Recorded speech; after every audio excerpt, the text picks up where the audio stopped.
Vamos orar. Senhor, nosso Deus, nosso Pai, graças te damos, Senhor, por tudo que já aconteceu aqui até esse momento.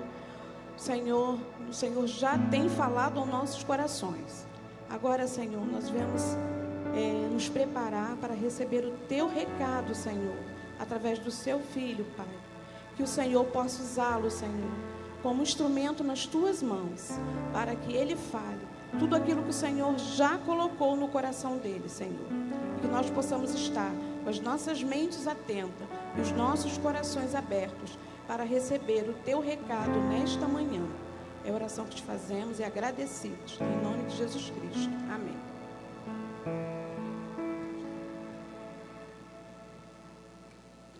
Bom dia, igreja. Glória a Deus. Bom estar aqui, bom estar adorando ao Senhor, bom estar com vocês nessa manhã, na presença do Mestre. E eu já vou dizer para você que o túmulo está vazio. Jesus ressuscitou. Não sei se de repente não ouviu, acho que só o pastor Davis ouviu que o túmulo está vazio. Irmãos, o túmulo está vazio. Buscaram lá, mas não acharam não, Jesus já não estava mais lá. Agora os anjos cantam que Ele é santo. E um dia nós vamos também estar juntos dizendo, santo, santo, santo, é o Cordeiro de Deus.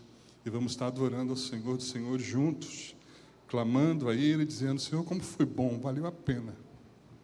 A nossa vida é tão curta aqui, né? Vivemos, 100, 150 anos, 200, né? Talvez não passa disso. Mas é muito pouco perto do que tem a eternidade. E eu estou muito assustado com o que Deus tem feito, o que Deus está realizando no mundo afora. E o dia a dia nos consome, a realidade do trabalho nos consome, e às vezes a gente fica meio desatento com as ações que Deus está fazendo. Deus está fazendo cada coisa assim que me assusta.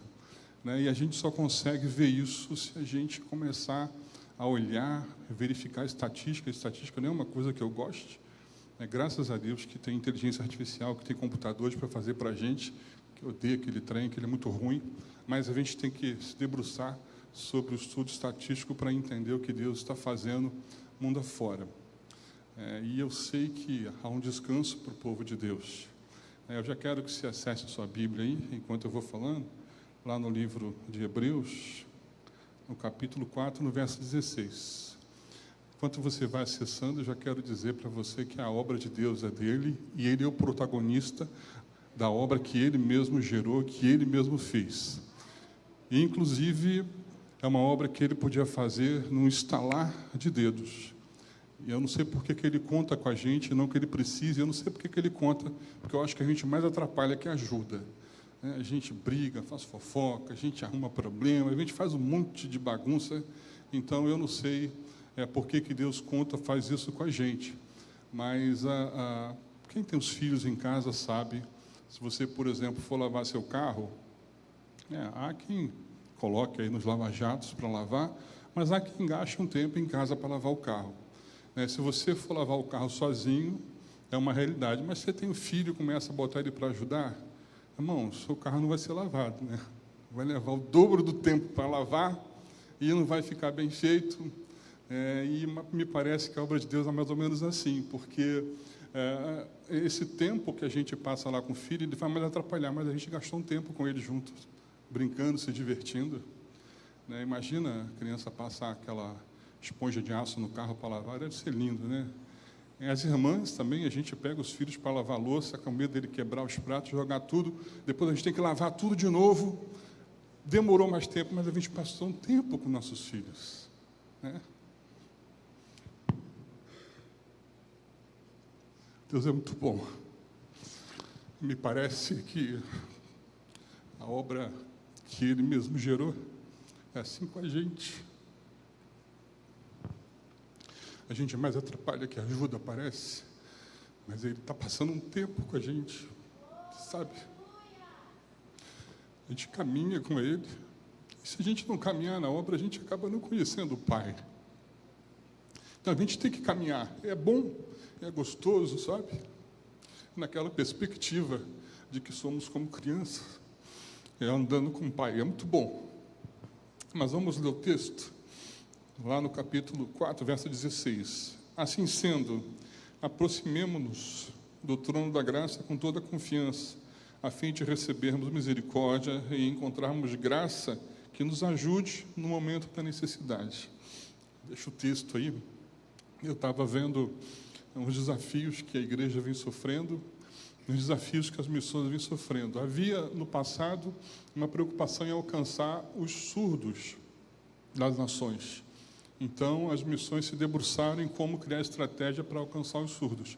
Agora, as igrejas e missões e agências estão com outro problema santo. Os surdos estão querendo ir para o campo missionário. Meu Deus, que coisa linda. Você imagina?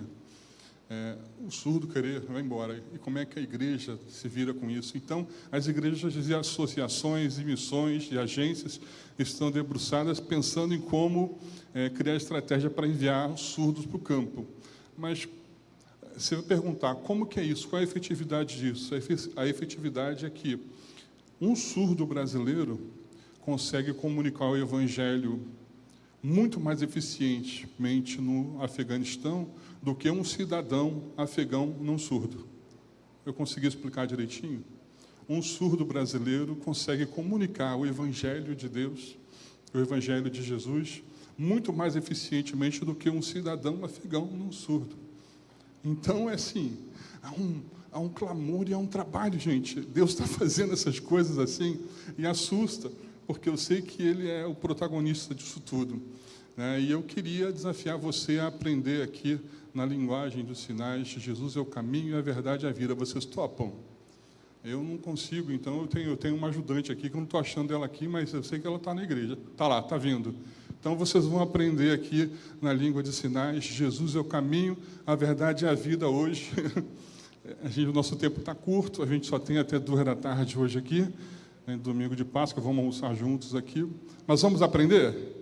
Jesus é o caminho, a verdade e a vida? É ela que vai ensinar a gente. Ontem eu lacei ela aqui, irmãos, no ensaio aqui, ela topou o desafio. Bom dia, igreja. Nós vamos aprender essa parte desse versículo. É bem fácil. Eu acredito que a maioria conhece o sinal de Jesus, né? Que mostra os cravos nas mãos.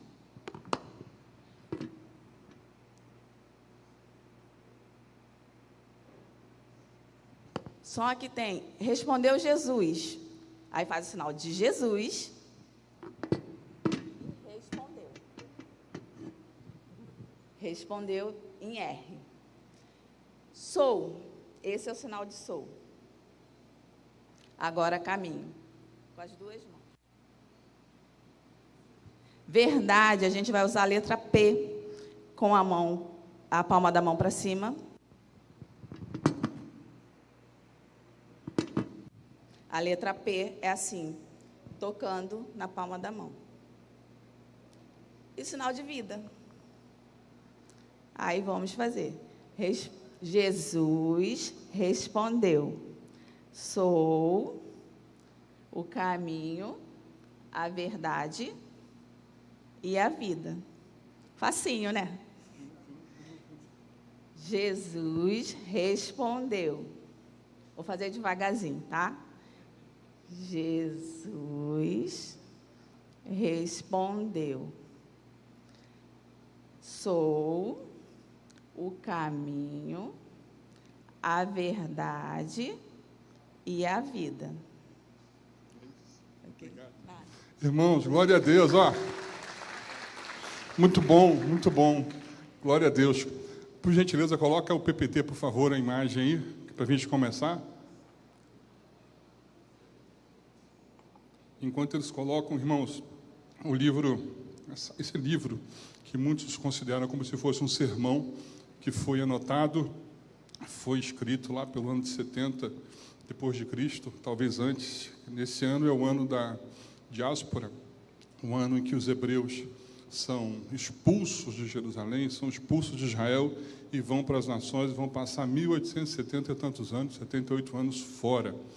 Então, é um livro que foi escrito para o povo hebreu, é um grupo de hebreus, e logo por ser um grupo de hebreus, a proposta que se tem é que vai apresentar Jesus como Salvador, Jesus como mediador entre Deus e os homens, e afastar a questão de Moisés, da lei, e dizer assim, olha, Deus é maravilhoso, mas Jesus é o mediador.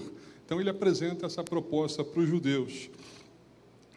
O autor, irmãos, é um autor desconhecido, alguns dizem que foi Pedro, outros dizem que foi Paulo, não é o meu caso, eu não vou discutir isso, eu não quero, mas eu leio sobre, e creio que Deus fala e faz da maneira que Ele quer, e eu sei também que aquele povo não sabia, de repente a gente não sabe quem escreveu, mas eles sabiam quem escreveu e sabiam porque estava apanhando, porque precisavam daquela conversa. É um livro que é um convite importante para a gente entrar no repouso de Deus, entrar numa promessa de descanso e uma paz que a gente só encontra em Jesus Cristo, que morreu, ressuscitou, e por isso o trono está vazio, e nós estamos hoje, inclusive, celebrando essa grande festa que é Jesus ter ressuscitado para nos garantir vida eterna. Dessa feita, o tema da nossa mensagem hoje é ainda há esperança. Eu não sei se chegou aqui. Chegou. Aqui é que eu não estou vendo lá na frente. Se puder botar para mim, eu agradeço. Aí eu achei que não estava, mas está bom. O texto é encorajador. Ele nos chama para a gente se aproximar de Deus, o trono da graça de Deus, mas mantendo uma ideia de confiança para alcançarmos misericórdia e chegarmos até alcançar a graça, aquela graça que nos ajuda no momento difícil. É um momento complicado, então essa graça é a graça maravilhosa de Deus, que nos ajuda nas dificuldades, inclusive vai dar a vocês uma noção do que a gente tem para fazer, e para você manter a confiança em Deus, e seguir, levantar a cabeça e ir embora, porque você não está sozinho. Então, já de imediato, nesse versículo, eu quero te convidar hoje a se aproximar do trono da graça de Deus, crendo que Deus é maravilhoso, e que ainda há esperança, e que desde a queda, desde o início, quando teve a formação do homem, em que houve a queda, naquele momento a esperança já estava lá estabelecida, porque a própria esperança estava lá, e a esperança é Jesus.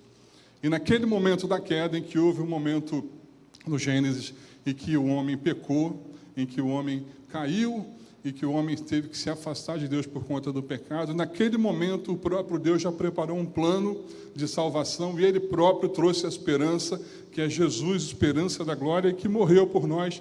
Isso aconteceria anos depois, mas Ele já tinha preparado um plano perfeito.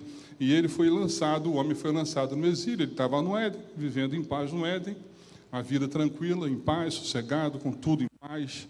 De repente, o que não tinha de paz era a esposa que estava lá, porque onde tem esposa não tem paz, tem que consertar o cano, tem que fazer isso, tem que pintar aquilo. É verdade, irmãs? Mentira, não é isso. Deus é maravilhoso, tão maravilhoso que viu a estrutura do homem e precisou de alguém que ajudasse, de alguém que desse a ele a força que ele precisa, porque somos bobos, e sozinho não consegue fazer nada. Melhorou? Amém? É isso mesmo, mas é verdade. Eu sou grande, irmãos, eu tenho 1,98 m de altura e 1,5 m de largura. Mas, quem que você acha que manda? Pois é desse jeito aí. Mas ainda há esperança, e a esperança foi Jesus que estabeleceu isso já quando Ele mesmo fez. E quando o homem foi lançado fora do Éden, Ele já preparou um plano para trazer o homem para o descanso novamente, um lugar de repouso, que é o que o livro de Hebreus está tratando, é o que a gente leu, mas é que o capítulo 4 todinho está falando de um repouso, de um descanso, em que nós vamos encontrar isso só em Jesus, e vamos viver isso na eternidade, porque fora não há, sempre com o pecado não há salvação, com o pecado não há descanso, com o pecado não há repouso. Então, lá naquele momento de queda, Ele estabeleceu isso. Bom, é bem verdade que não é fácil, mas a gente confia e deve confiar na ação de Deus, porque Ele nos tratou, nos cuidou e vem cuidando de nós,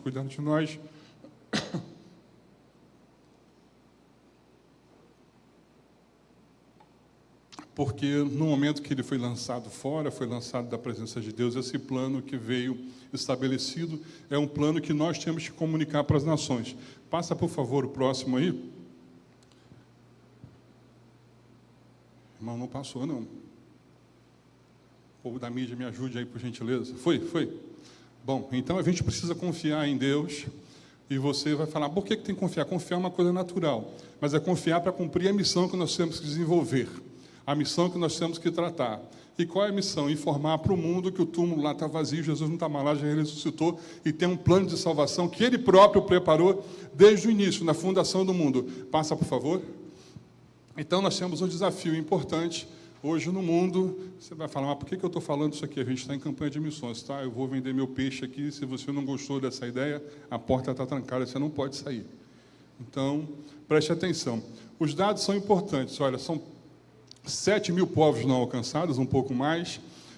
Pelo menos 820 línguas aguardam tradução da Bíblia. Mais de 3 bilhões de pessoas estão ali. Eu não conheço Jesus, não está aparecendo o número, eu não consigo ler, porque deve estar escuro ali. Então, pode passar. É um desafio importante que a gente tem para cumprir. E aí, desses 7.100 e tantos povos não alcançados,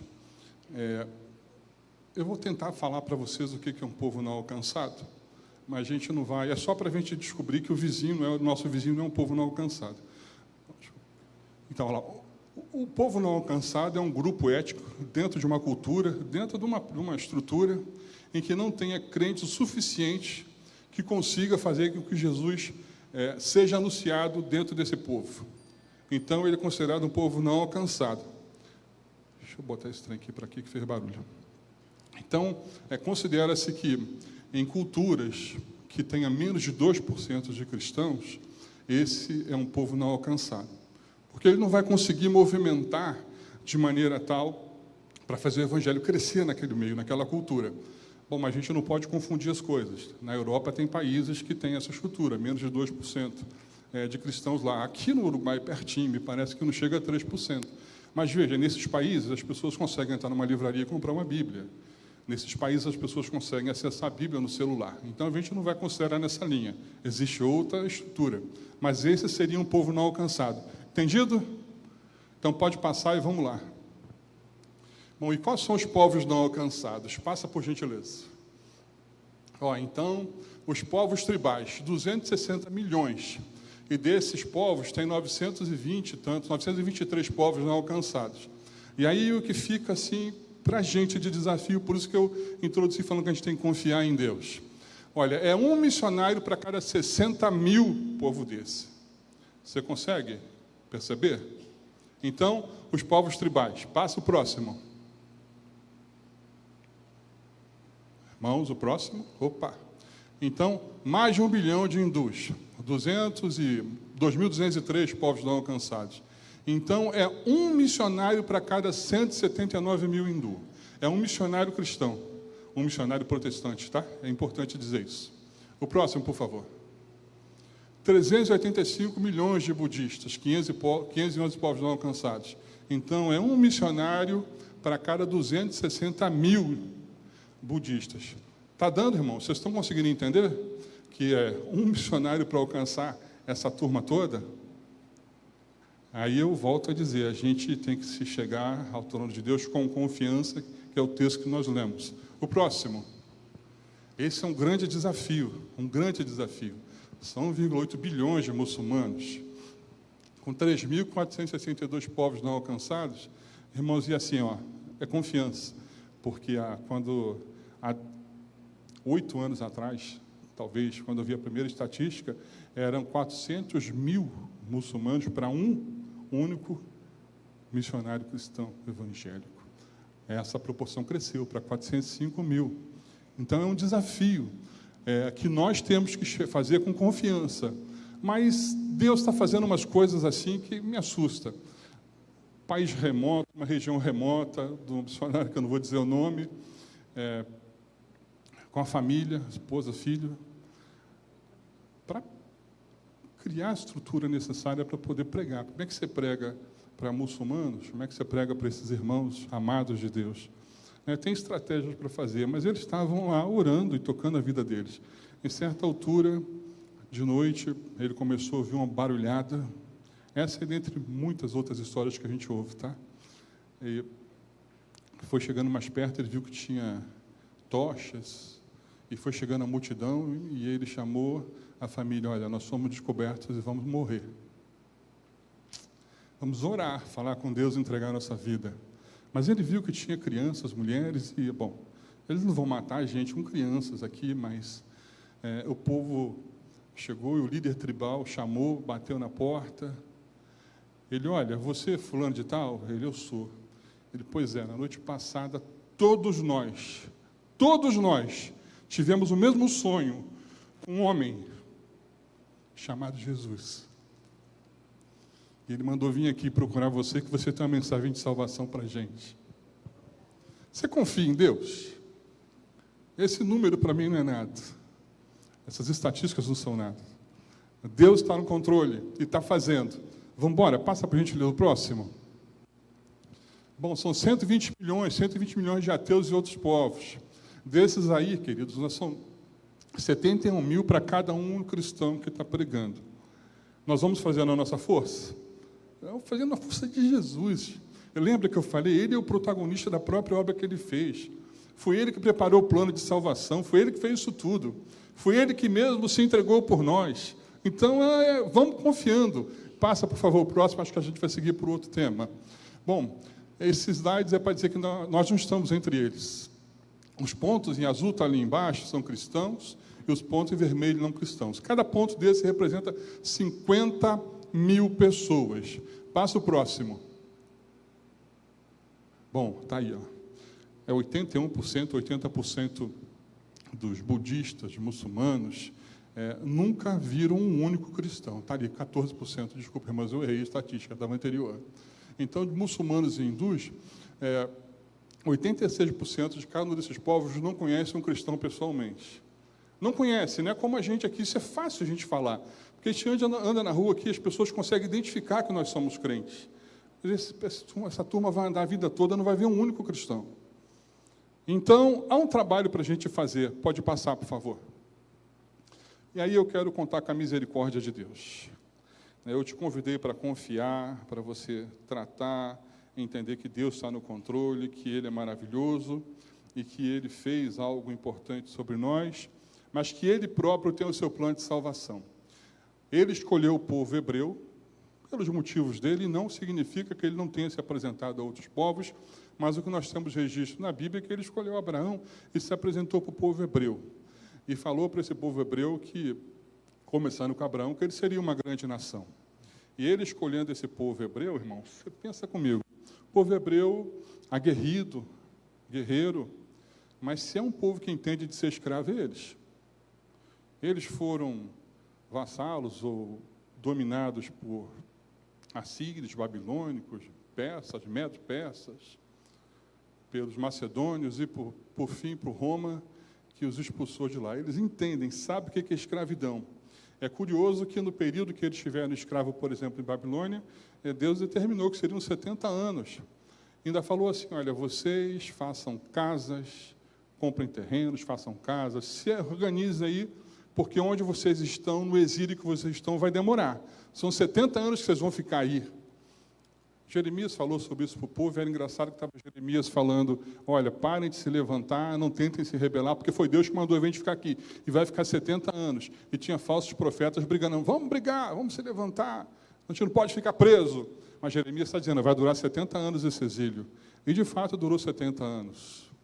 E esse povo voltou para a sua terra depois, reconstruiu a cidade, reconstruiu a estrutura de Jerusalém, reconstruiu o templo, a vida voltou. Mas eles depois foram escravos novamente, permaneceram no exílio. E me parece que lembra a gente, né? Porque quando a gente foi tirado do Éden, a coisa parecia que ia demorar. Está demorando, irmãos? Já tem um punhadinho de ano, né? Já tem um tempinho. Mas a gente tem que fazer casa, a gente tem que casar nossos filhos, seguir fiel, porque o trono de Deus está na glória e nós vamos chegar lá, porque o túmulo está vazio. Mas vamos contar com a misericórdia de Deus para a gente seguir. Passa o próximo slide, por gentileza. Bom, eu tratei essa ideia da misericórdia de Deus, irmãos, porque assim, olha, são 50 milhões de evangélicos no Brasil. São mais de 160 mil igrejas locais. Esses 50 milhões é um número que eu estou pegando, porque eu desconfio de uma outra estatística, porque estão dizendo que é 60 milhões, tá? Então, eu estou, assim, sendo bondoso. Como eu falei, eu não gosto de estatística, mas eu sei que ela é de Deus, e eu não peguei esses números, eu não fiz, eu peguei e só compilei. Então, são 160 mil igrejas locais e 22 mil missionários enviados para o mundo. Glória a Deus, porque desses 22 mil, tem 2.200 que somos nossos batistas. Glória a Deus. Mas, se você olhar esse número, podia ser mais. Podia ser mais. Né? Podia ser muito mais. Né? E a coisa vai piorar, irmãos. Assim, passa o próximo slide. Para onde que a gente está enviando nossos missionários? O próximo. Por favor. Opa, vamos lá, olha. 80% dos missionários que a gente envia para o campo hoje, 80% já está no mundo cristão. A gente está mandando para países cristãos. E eu não estou dizendo para você que está errado. Eu só estou dizendo, tratando de como é que a gente está agindo. Bom, 17%, o mundo não cristão, mas que já tem uma presença importante cristã que está evangelizado. E agora, apenas 3% dos nossos recursos humanos estão sendo enviados para o mundo não cristão e não alcançado. Essa tem sido uma preocupação grande das agências. Porque você vai falar assim, olhando os números, você vai falar, a gente precisa melhorar. E, de fato, as pessoas sabem que precisa melhorar. Mas esses 3% é um remanescente, é uma fortaleza do diabo, em que ele se infiltrou naquele meio e criou uma estrutura social, religiosa, legal, que é justamente para poder impedir que a igreja de Deus meta o pé na porta do inferno. Mas ele não sabe que a gente vai na força de Jesus. Então, mesmo em lugares dessa natureza que está fechado, que é 3% e a coisa está complicada, a gente ainda está indo, mas pode fazer mais. O próximo slide.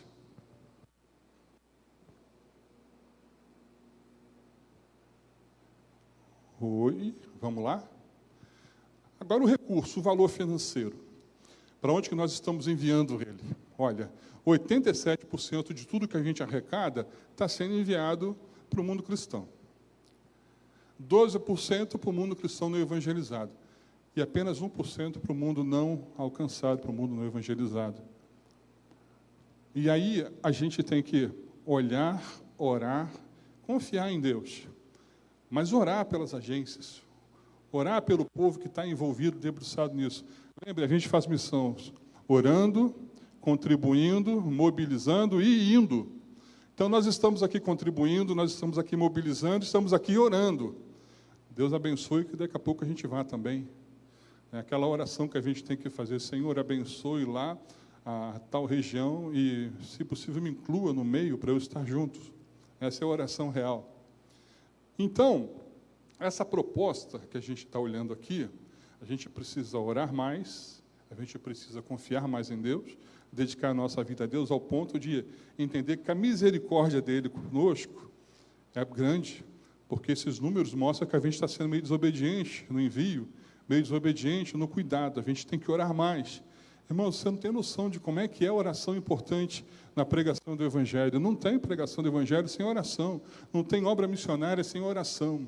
Não tem rua alcançada sem oração. Nós estamos no meio da campanha e cada classe, cada organização da igreja, as embaixadoras, as mensageiras, as mulheres, os homens, todos têm um projeto, têm um país e têm uma rua. E nós vamos alcançar essas ruas em nome de Jesus e a colheita vai ser grande, mas a gente tem que estar orando. Quando a gente está pedindo para você orar, é para você orar e começar a fazer reconhecimento na área de guerra. Pega um grupo lá da sua organização, da sua classe, e comece a caminhar pela rua que a sua classe é responsável e comece a orar. Senhor, misericórdia dos moradores dessa rua, misericórdia dos comerciantes dessa rua. E Deus vai ver a mão de Deus agindo, porque daqui a pouco a gente vai entregar cartinhas para essas pessoas dessas ruas. Então, por favor, orem. Vamos passar o próximo slide? Bom, são 1.000 igrejas para cada povo não alcançado. A gente pode melhorar. A misericórdia de Deus é grande conosco. Próximo. Bom, existe 89 mil cristãos evangélicos para cada povo não alcançado. A gente pode melhorar. A misericórdia de Deus é grande conosco. Próximo. A igreja dispõe de 3 vezes mil mais recursos humanos e 9 mil vezes mais recursos financeiros do que é necessário para cumprir a grande comissão e alcançar todas as nações. Todas.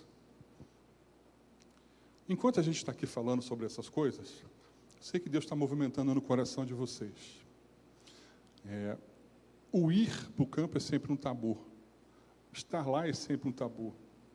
A primeira vez que eu estive na África, que a gente andava no meio do povo armado, soldados armados, a gente não está acostumado com isso, né?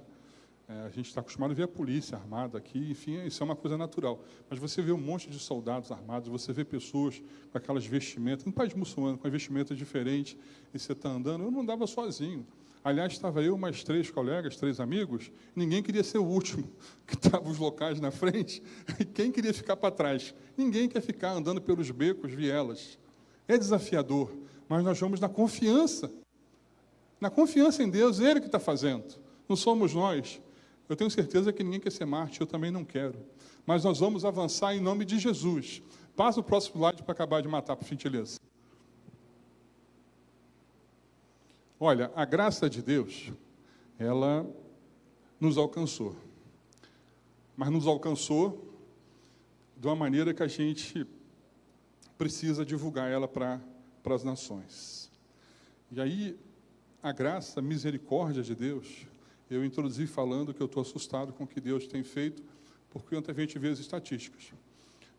E a estatística que a gente trouxe foi alguma coisa do Brasil, e alguma coisa do mundo também, das igrejas do mundo, mas a graça de Deus, ela é algo que a gente fala muito sobre a graça de Deus, do tanto que Ele é misericordioso, e do tanto que Ele, de repente, a gente não usou isso aqui com você, Ele é protagonista da própria obra que Ele mesmo criou. E agora você vai começar a ver alguma coisa do que está acontecendo. Você pode passar o próximo slide, por favor. A gente vai começar a ver algum momento, assim, alguma coisa que Deus está tratando com a igreja, e como é que Ele está agindo entre os povos. Passa, por favor. Você vai começar a assustar, olha. Esse dado é um dado muito importante.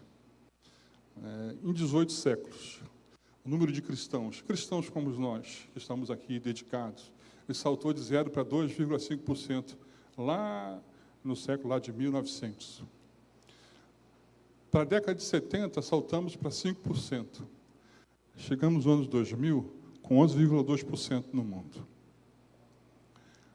Está sendo na nossa força? Não. Está sendo na força de Deus. Mas é um salto, assim, é algo assim, de em 30 anos a gente cresceu, tanto que cresceu, é só a graça de Deus, porque Ele é protagonista da própria obra. Eu me preocupo que se passar a minha geração, eu estou chegando a 50. Quando a gente, a expectativa da vida, imagina que seja 80, eu já passei da metade. Vai passar a minha geração e eu não fiz nada. Vai passar a minha geração e eu não construí nada. Eu não alcancei ninguém, eu não fiz nada de eficaz para o reino. Não pode. Então, eu quero chegar lá. Eu quero fazer mais. O próximo, por favor. A tradução da Bíblia, lá no ano de 2000, existia uma ideia que faltava 2.800 línguas ou dialetos para a tradução da Bíblia. O próximo, por favor. Isso é para você ver que como é que Deus está agindo. Olha, em 2022, 1.680 línguas. O próximo, por favor. Já agora, 821. Você nota como é que o negócio foi assim, quase que exponencial? E esse número 821, a própria associação de onde eu estou pegando os dados, assim, me parece que chega a 700 e alguma coisa. Assim, sabe, é menos. Falta missionários tradutores da Bíblia. E aqui na nossa igreja tem gente que pode fazer. Eu tenho acompanhado o processo de tradução, o pessoal está usando inteligência artificial, não para fazer a tradução, mas para ajudar na correção do que já está traduzindo. Então, está diminuindo o tempo. E a gente vocacionada, a gente imbuída fazendo isso. E aqui na igreja pode ter gente que também pode ajudar na tradução da Bíblia. Então, você nota que, assim, é o próprio Deus que está fazendo isso. É Ele que está desenvolvendo esse trabalho. E aí eu vou voltar de novo ao início. Será que Deus depende de nós? Não, Ele conta com a gente. para lavar o carro junto, para passar tempo com a gente, para lavar a louça junto, para passar tempo com a gente. Vamos cair para dentro, irmãos, vamos cair em nome de Jesus. Eu tento sempre falar um pouco mais sério, mas acaba, meu irmão do céu, misericórdia. Mas a mensagem está chegando para você. Vamos para o próximo slide? Olha, são 150 mil pessoas convertidas a cada dia, 60 mil novas igrejas são plantadas a cada ano, pode passar. 300 milhões de convertidos nos últimos anos, mas assim, um dado importante é que 10 milhões são dos Estados Unidos e América do Norte, ou Europa e Estados Unidos, América do Norte, mas 290 milhões são de países emergentes, como Nigéria, Brasil, Índia, China, inclusive China, onde o evangelho tem crescido mais. Está mudando a cara do evangelho, assim, sabe? Deus está fazendo uma mudança assim, gigante, está mudando as coisas. E aí, se nós estamos nesse meio, significa que nós estamos no plano de Deus, estamos no radar dele, para alcançar missionários do mundo. Eu vi um livro do missiólogo americano, dizendo que ele fez uma oração e dizendo: Senhor, onde e como nós vamos aqui da América alcançar as nações? E Deus falou para ele: olha, tira o seu cavalo da chuva, não vai ser mais América, vai ser lá no sul da América, lá no Brasil, os países latinos. Irmão, você pensa um missionário norte-americano com toda a boa vontade do mundo, crente, imbuído, e bate lá no Afeganistão. Eu vim aqui falar de Jesus para você. Ele morre só por ser americano. Antes de falar que ele é crente, o pessoal mata porque ele é americano. Agora, se chega lá um brasileiro, cara, você chega com a camisa do Brasil, aquela camisa amarelinha, Ronaldo, Pelé, Ronaldinho, Rivaldo, vem para cá e vão jogar bola com a gente. É assim. Então, Deus está moldando o tabuleiro, isso é a nossa vez, irmãos, é a nossa vez, é a nossa etapa, glórias a Ele. Vamos aí para o próximo slide, por favor. Olha, vamos ver o crescimento da igreja no mundo, em alguns países. Olha, lá nas Filipinas, em 75 tinha lá 3 mil igrejas. Aí você chega em 2010 com 75 mil igrejas.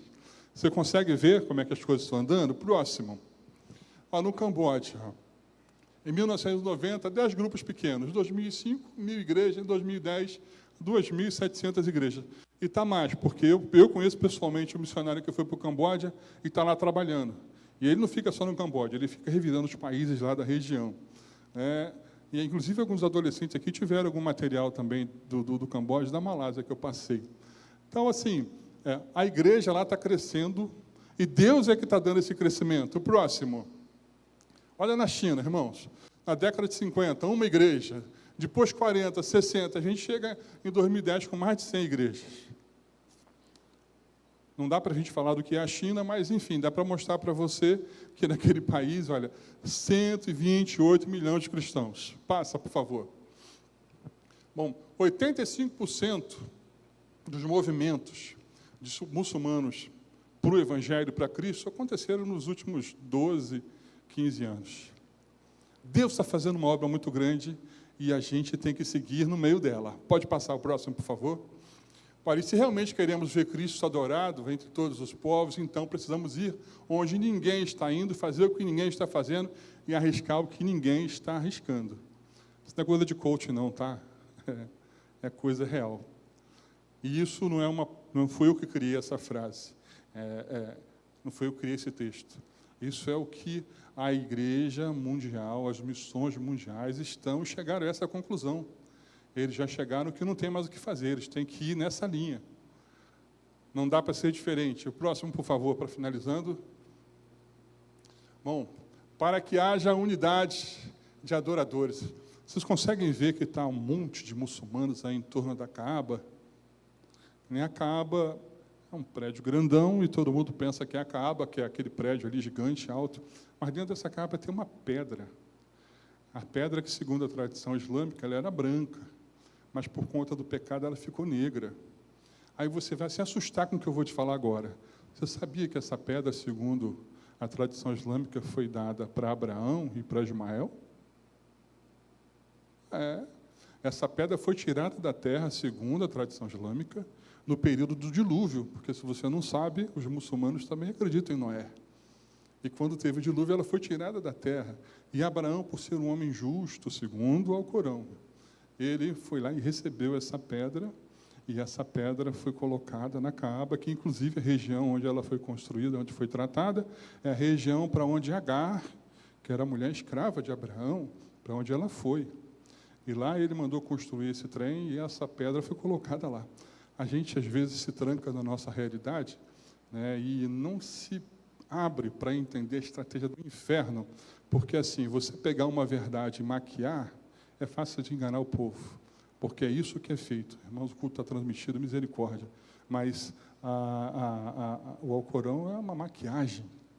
Eles pegam o dado da Bíblia e tentam refutar todo o tempo, inclusive creem em todos os personagens. Então, esse povo que está ali está envolvido com uma fé falsa. E o nosso trabalho é dizer que o túmulo está vazio e que Jesus ressuscitou. E eles creem que Jesus foi o penúltimo profeta enviado para a terra, porque o último foi Maomé. E a gente tem que informar para eles que não, que o túmulo está vazio, que Jesus não foi o penúltimo, Jesus foi o Rei dos Reis e ressuscitou e tem um plano de salvação para eles.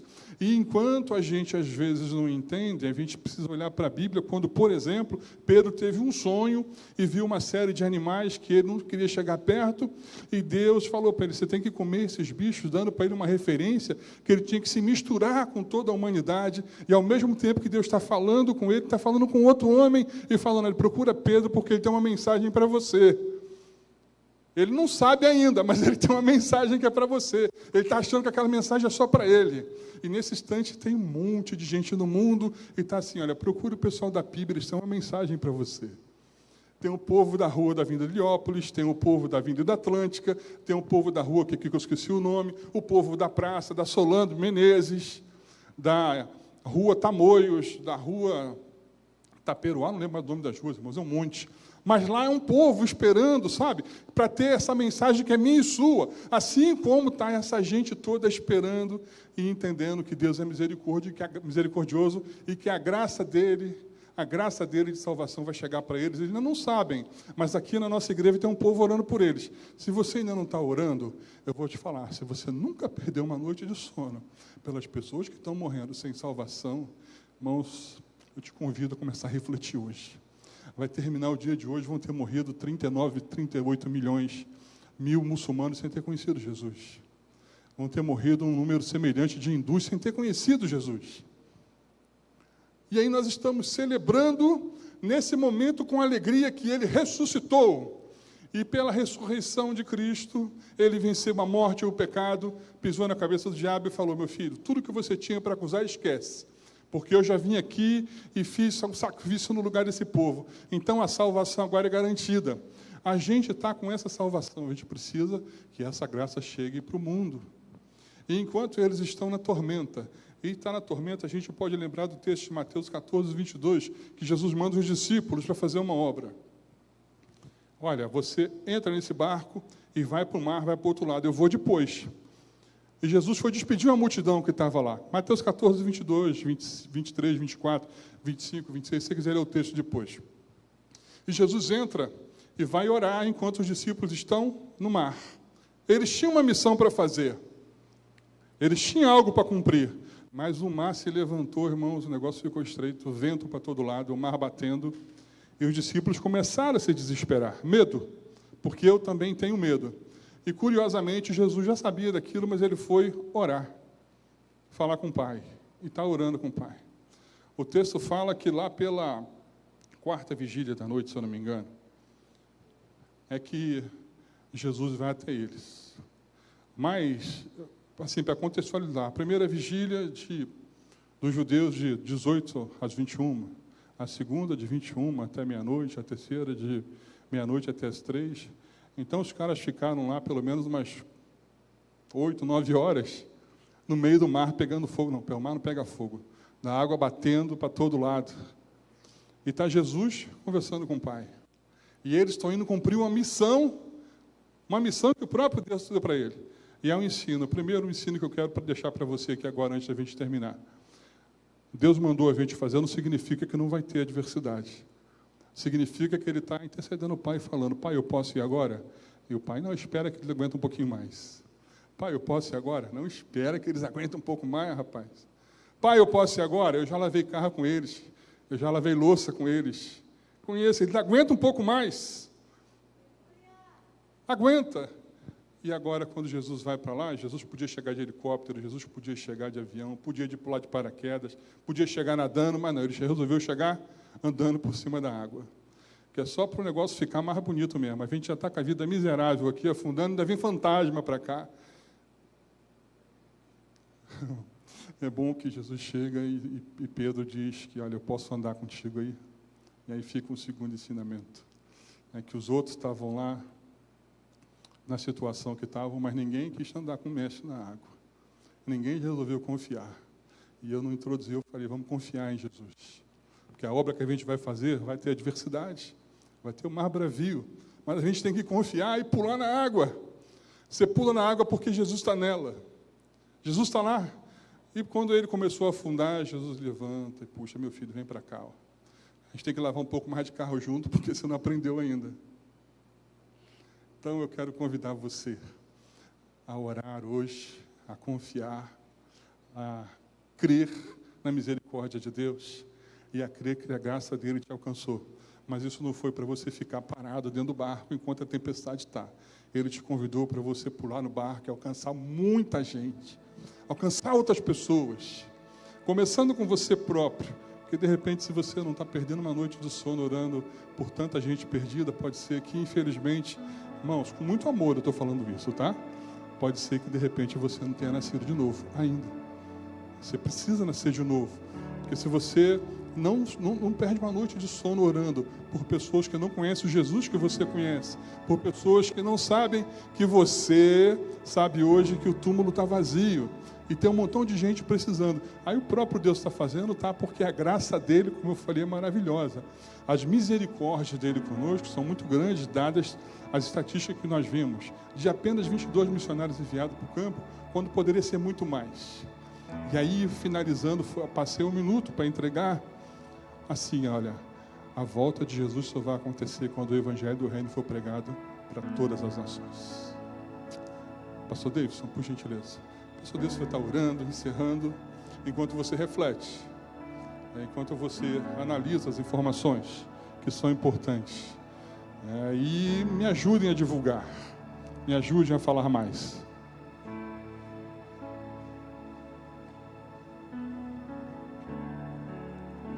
Você pode ficar em pé nesse momento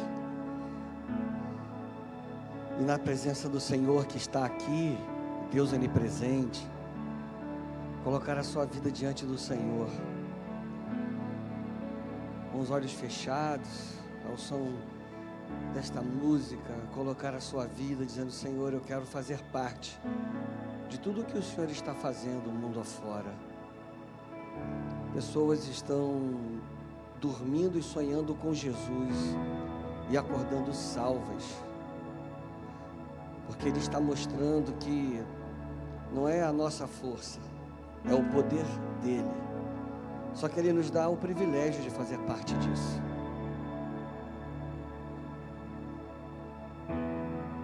Bendito Deus, nosso Pai, hoje é o domingo de Páscoa e nós celebramos o verdadeiro sentido da Páscoa, que é a ressurreição do Teu Filho, o nosso Salvador, Jesus Cristo. Senhor, pelo Teu poder, o túmulo hoje está vazio, porque Cristo Jesus reina, Ele vive, e Ele vive e reinará eternamente, e assentado no Seu trono de glória, Ele olha para cada um de nós dizendo: eu quero Te usar, eu quero Te fortalecer, eu quero Te ensinar para que você frutifique. Que privilégio é servir ao Rei da Glória. Senhor, ajuda-nos a entender isso, a fim de que saiamos pelas ruas das cidades, pelas nações, pelas tribos mais remotas e as cidades mais populosas, levando a única mensagem que pode libertar e dar vida eterna, a mensagem do Teu amor incondicional, Pai.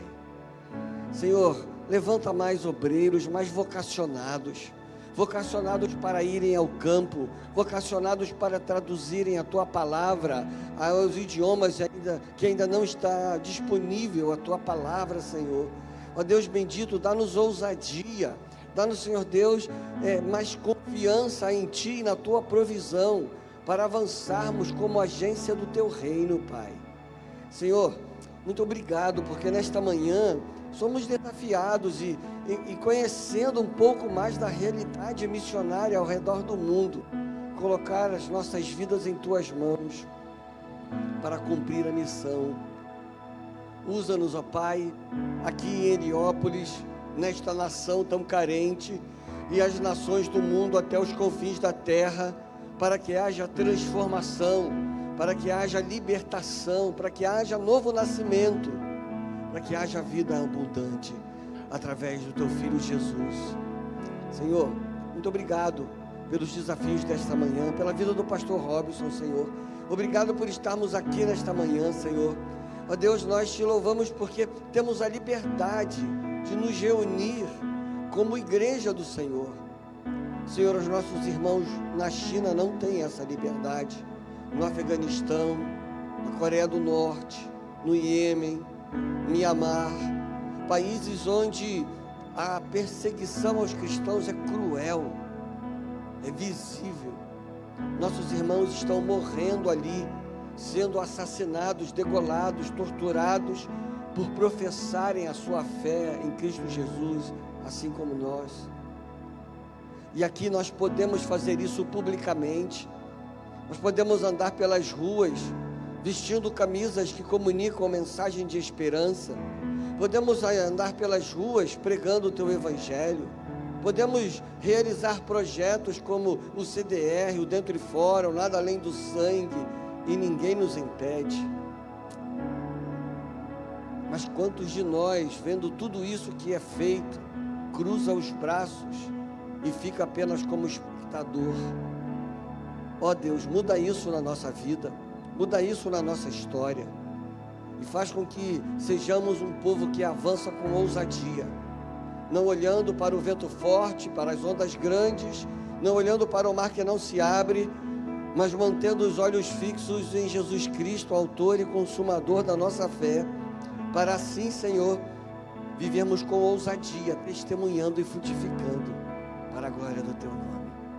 Abre, Deus, os nossos olhos e ajuda-nos a viver a nossa fé de uma maneira que ilumine em meio às trevas, que seja a luz que ilumina a casa, que sejamos o sal que dá sabor à vida. Usa-nos para a glória do Teu nome, Pai. Abençoe, Senhor Deus, esse dia, que haja comunhão em família, celebrando a Páscoa no sentido verdadeiro e bíblico, daquele dia de libertação, para aquele dia de vitória, aquele dia de vitória sobre a morte, de um túmulo vazio, de uma liberdade comprada por alto preço, paga pelo sangue puro do Senhor Jesus. O Deus que se fez homem e habitou entre nós, para nos dar graça e misericórdia, pagar pelos nossos pecados, morrer e ressuscitar ao terceiro dia, para nos dar vitória sobre a morte. Ó Deus, que esta mensagem esteja muito forte em nossos corações e nos leve a uma verdadeira gratidão a Ti, por se importar conosco e nos dar uma nova vida. Que na celebração da Páscoa em nossos lares hoje, esse ato de amor seja lembrado e o Teu nome seja honrado, louvado, exaltado e glorificado em nossas vidas.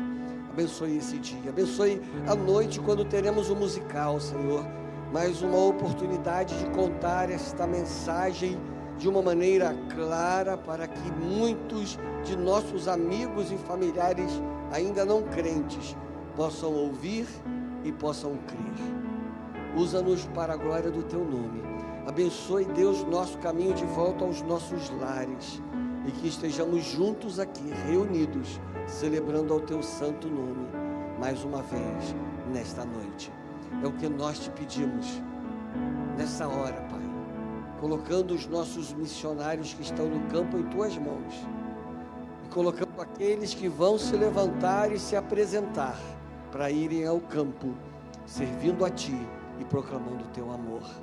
É o que nós te pedimos, um nome que é sobre todo nome, nome precioso, soberano, generoso, o nome invencível de Jesus Cristo, o Rei dos Reis, o Senhor dos Senhores, que ressuscitou e vive e reina e reinará eternamente.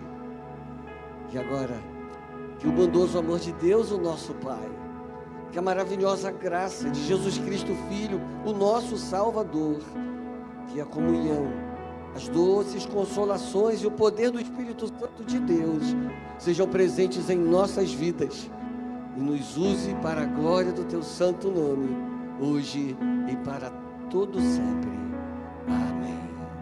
Você pode dar um abraço no irmão que está aí do seu lado, desejar uma feliz Páscoa para você que está em casa. Estaremos aqui às 18 horas para celebrar a Páscoa com o coro, com as encenações. Teremos uma noite de celebração e de pregação através da música e do teatro, hoje à noite, a partir das 18 horas. Venha, convide os seus amigos, seus vizinhos não crentes, seus familiares, para estarem aqui nessa noite, para esse momento de celebração. Que Deus nos abençoe.